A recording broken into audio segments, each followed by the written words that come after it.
बाबाजी सद्गुरु दास तुका। ओम नमो ज्ञानेश्वरा करुणा करा दयाळा, तुमचा अनुग्रह लाधलो पावन झालो चराचरी।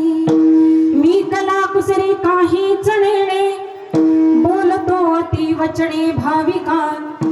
एका जनार्दनी तुमचा दास, त्याची आस पुरवावी।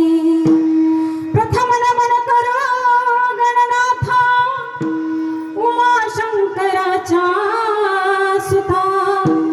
तया चरणावरी ठेवो माथा, साष्टांग नमन दंडवतः। सर्व मंगल्य मांगल्ये शिवे सर्वार्थ साधिके, शरण्ये त्र्यंबके गौरी नारायणी नमोस्तुते। ययो ययो ययो ययो ययो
या देवी सर्वभूतेषु बुद्धिरूपेण संस्थिता। नमस्तस्यै नमस्तस्यै नमस्तस्यै नमो नमः। या देवी सर्वभूतेषु शक्तिरूपेण संस्थिता। नमस्तस्यै नमस्तस्यै नमस्तस्यै नमो नमः।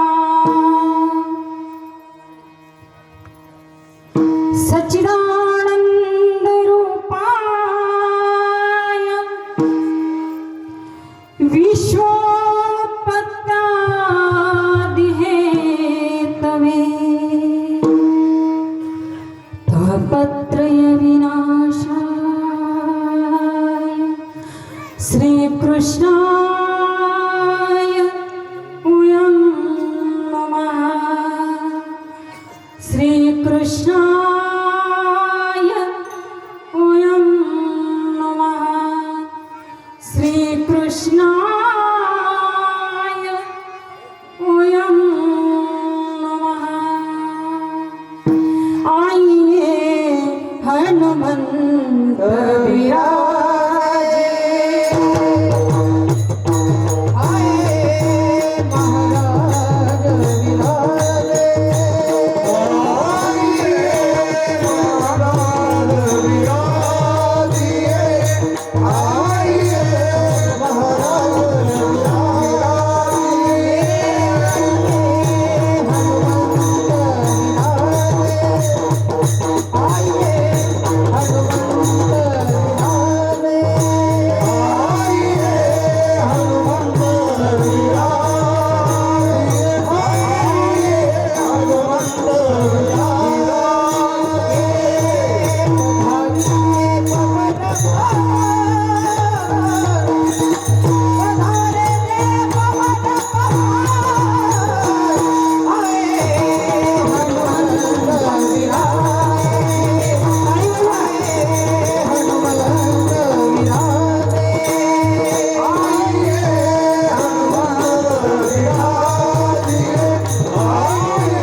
देवा तायसा करी उपकार देहाचा विसर पाडी मज तरीच हा जीव सुख पावे माझा बरवे केशी राजा कळवले. प्रस्तुत प्रसंगी कीर्तन रूपी सेवेसाठी घेतलेला अभंग देहूवासीय विश्ववंदनीय महाराष्ट्र भूषण वैराग्य भूषण जगद्गुरु तुकोबाराय यांचा मागणी पर आधारित 6 चरणांचा अभंग आज इथे सेवेसाठी घेतलेला आहे. विठ्ठल विठ्ठल.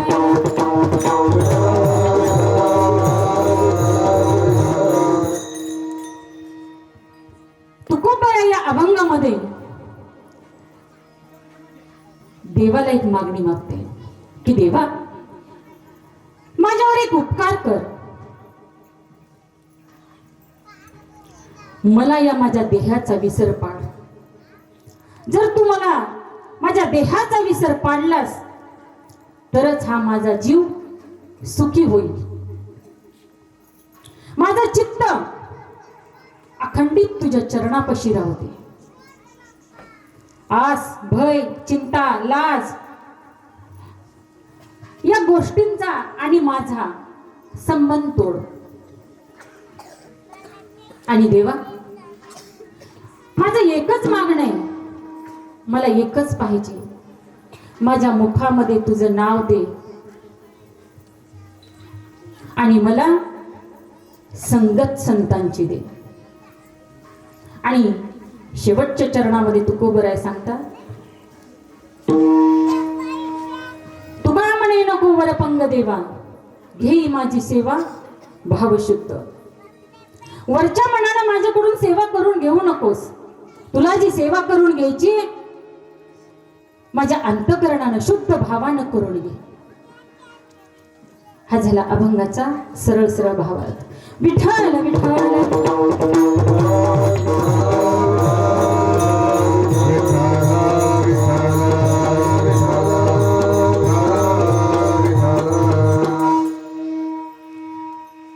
आज या ठिकाणी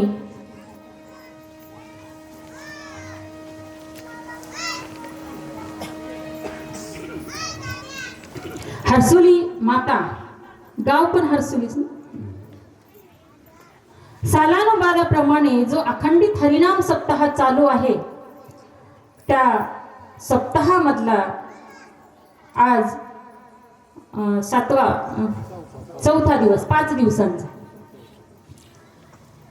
आणि उद्या काला आणि आजची सेवा माझी आत्या चंदाक्का यांच्यामुळं मला या ठिकाणी सेवा करण्याचा योग आला. त्यांचे अगदी मनापासून धन्यवाद. कारण एखाद्याच्या मनात जरी इच्छा असेल तर ती देव पूर्ण करतो. तशी आज आत्याची सुद्धा इच्छा देवाने पुरी केली, मातेनं पुरी केलेली. सकाळी 7 पासून मी बाहेरच आहे. एक ठिकाणी भागवताची सांगता केली, दुसरीकडं चालू केलं आणि 5 वाजता इकडं आले. एक कण पोटत नाही सकाळपासून. तरी आदिशक्ती देवी माझ्या अंगात संचार शक्ती सर्व काही या देवीच्या कृपेमुळे. आणि तसेच या ठिकाणी सर्वच आता माझे झालेले आहेत. जेवढेही माझे बंधू तळपिंपरीहून आले, 1 वर्षापासून ओळख झाली आणि सुंदर असं एक भावा बहिणीचं नातं आमचं झालं. आज स्वतःचा तिकडे सप्ताह असून ते लोक तिकडे गेले नाहीत, माझ्याकडे आलेले. पण मला खूप टेन्शन आलं बरं का. आपला कार्यक्रम पडला असं वाटलं, पण जाऊ दे आता, तिकडचं टेन्शन घेऊन इथं काढू नये की. अगदी सर्वांचे मनापासून धन्यवाद. गायनाचार्य नामदेव महाराज यांचेही अगदी मनापासून धन्यवाद. सुंदर आवाज आहे. सर्वच टाळकऱ्यांचं, आमच्या माता माऊल्यांचं धन्यवाद. तसेच मृदंग विशारद खरंच सुंदर आहे ना, सुजित महाराज शिंदे, तुमचेही अगदी मनापासून धन्यवाद. आमचे बाबा पेटीवादक गंगातात्या शिलेदार, अगदी मनापासून तुमचेही धन्यवाद. परत आमचे बकवाल नगरचे पठाडे महाराज, पॉम्पलेटवर पाहिलं आणि म्हणलं चला आपलीच माणसे, टेन्शन नाही. काय आपल्या पटंगात वाघ होता येते, पण दुसरीकडे नाही होता येत. पण आता इथं होता येतं बरं. तुमचेही अगदी मनापासून धन्यवाद. बकवाल नगरचे आमचेच गायनाचार्य रामेश्वर महाराज, त्यांनाही बघून समाधान वाटलं. त्यांचे आपलेच आहेत सगळे, काही बिना ओळखीचं कोणी नाही. त्यांचेही अगदी मनापासून धन्यवाद. आमचे विनेकरी दादा, त्यांचेही अगदी मनापासून धन्यवाद. आमचे गायनाचार्य कृष्णा महाराज निकम, त्यांचेही अगदी मनापासून धन्यवाद. सर्वच टाळकरांचे, आमचे दिलीप भाऊ, त्यांचेही अगदी मनापासून धन्यवाद. आणि सर्वजण श्रोते मायबापांचे अगदी मनापासून धन्यवाद. 8:30 वाजले, कीर्तनाचं टायमिंग मग म्हणू का? चला.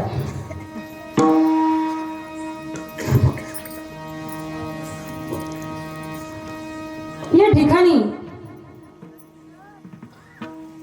खूप बरं म्हणतात की देवा माझ्यावर एक उपकार करा. तसं पाहिलं तर देव सर्वांवरच उपकार करतो. तुमच्यावर, आमच्यावर आहे की नाही, संतांवर, भक्तावर, अपकार्यावर सुद्धा उपकार करतो आणि उपकार्यावर सुद्धा उपकार करतो. त्याच्यामध्ये भेदभाव आहे का? नाही. असे किती एक आपल्यावर उपकार आहेत भगवंताचे, पण आपल्या आठवणीत नसतात. आपण त्याकडे लक्ष देत नाही. सकाळी झोपेतून उठल्यापासून रात्री झोपी घालण्यापर्यंत देव आपलं रक्षण करतो. रात्री ज्या वेळेस आपण झोपतो, पोटात खाऊन झोपलेलं असते. रात्रभर आपण राहतो की नाही आपल्या हातात नाही, है की नाही. पण सकाळी आपल्याला उठवणं त्या भगवंताच्या हातात आहे. उपकारच आहे आपल्यावर. आपल्याला 2 घास खाऊ घालणं त्या भगवंताच्या हातात आहे. दिवसभर गाडीवर फिरवणं, आपल्यावर येणारं संकट टाळणं त्या भगवंताच्या हातात आहे. आपल्या हातात आहे का काही? नाही. परत आपल्याला रात्री झोपलं की रात्रभर त्या रक्षण करणं त्या देवाच्या हातात आहे.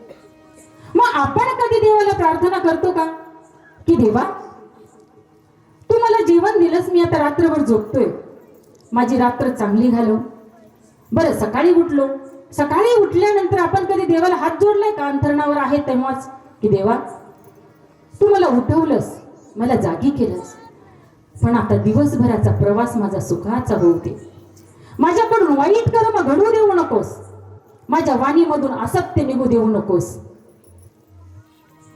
माझ्याकडून कोणताही गुन्हा होऊ देऊ नकोस. कधी म्हणतो का? नाही. दिवसभर वाईट कर्म जर आपल्या हातामधून घडले, आपल्याला त्या गोष्टीचा जर पस्तावा येऊ लागला, तर आपण एक पेड्याचा बॉक्स घेऊन मातेच्या मंदिरामध्ये जातो. देवा हे पेढा घे आणि जे वाईट कर्म केलेत त्याच्याबद्दल मला माफ कर. तुमचा देव तुमच्या पेड्यावर भुकेलाय का? देव भावाचा भुकेलाय, तुमच्या पेड्याचा नाही. थोर प्रेमाचा भुकेला भुकेला, थोर प्रेमाचा भुकेला भुकेला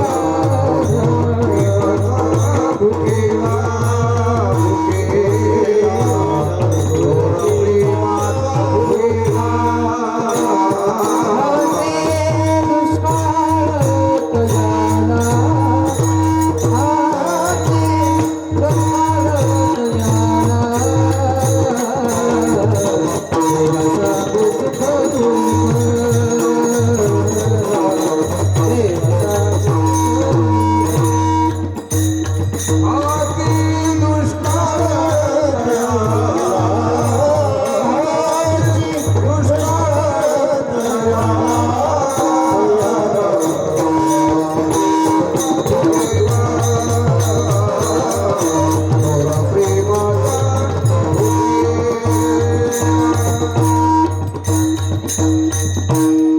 देव भावाचा भुकेलाय, प्रेमाचा भुकेलाय. आपल्या संसारामधली एकही गोष्ट त्या देवाला लागत नाही. बरं, देवाला कधीही वाईट ही माणूस असू द्या आणि चांगलाही असू द्या सारखाच असतो. तो कधी आवडानिवड करतो का? माझ्या ज्ञानोबरायाची ओवे, खंडावया घाव घाली लावणी अथवा जयानी केली, एकच दे सावली वृक्ष जैसा. एखादं आंब्याचं झाड आहे, त्या झाडाला तोडण्यासाठी एक जण घाव घालतो आणि लावून पाणी घालण्यासाठी एक जण प्रयत्न करतो, पण ती सावली एकच देतात दोघाला का? त्याने काही मतभेद करतं का? पण आपण करतो. जोपर्यंत आंब्याला झाड लागते तोपर्यंत आंबे खातो आणि त्याला लागणं झाले की तोडून जळून टाकतो. किती स्वार्थी हो. एखाद्या दारात आपल्या गाय राहावी, त्या गायीनं दूध बंद करावं देण्याचं, तिला कसायाच्या दारामध्ये नेऊन देतो.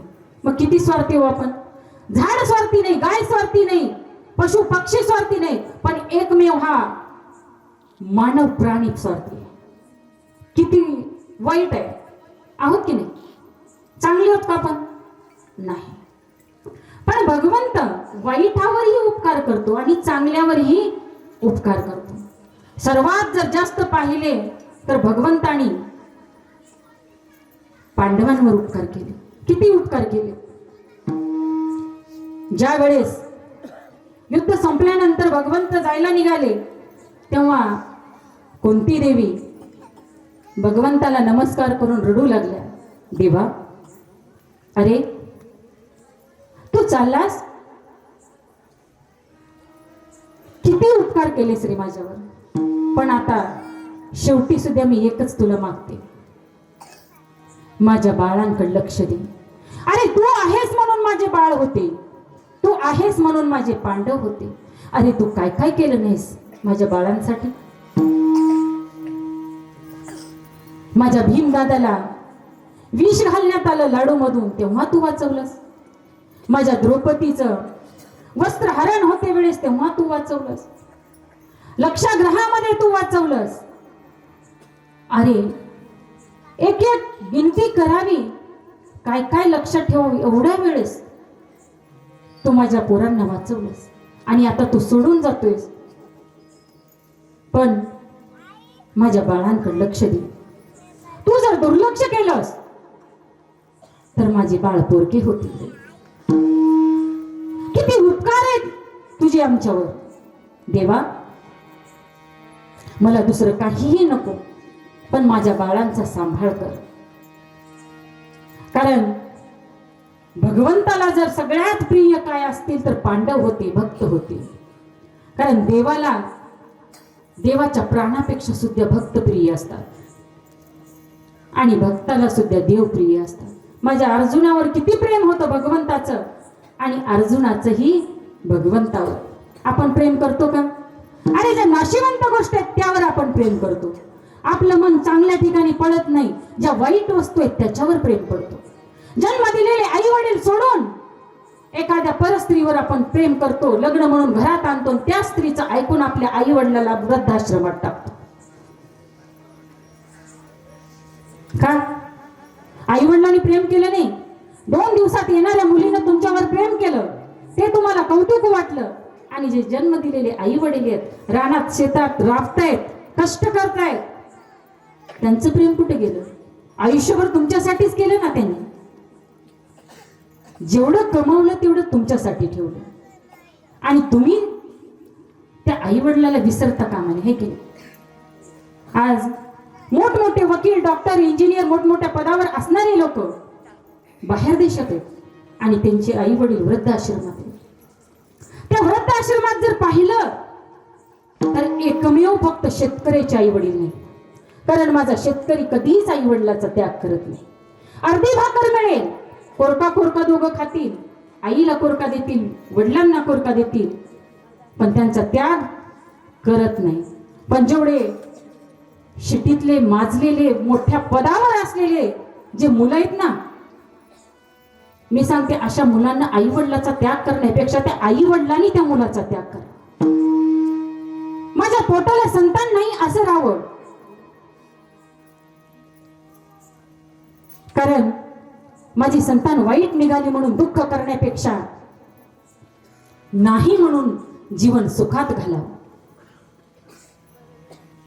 कारण संतान असली तरी दुःख आहे, नसलं तरी दुःख आहे. म्हणून आपल्या जीवनामध्ये कोणती माता म्हणू लागल्या, आतापर्यंत भरपूर उपकार केले, माझ्या जीवनामध्ये किती एक संकष्ट आले पण ते टळून गेले.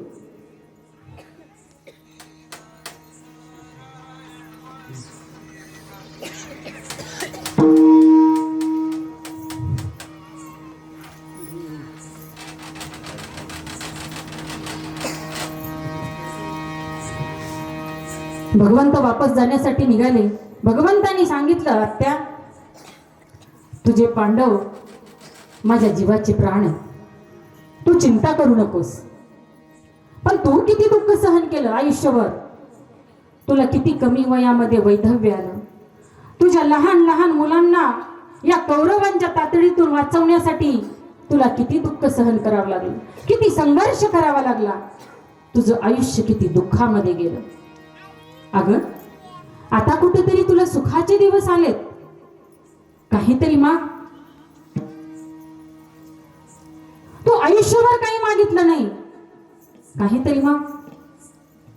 आपण सुद्धा आयुष्यभर भगवंताला काहीच मागितलं नाही पाहिजे.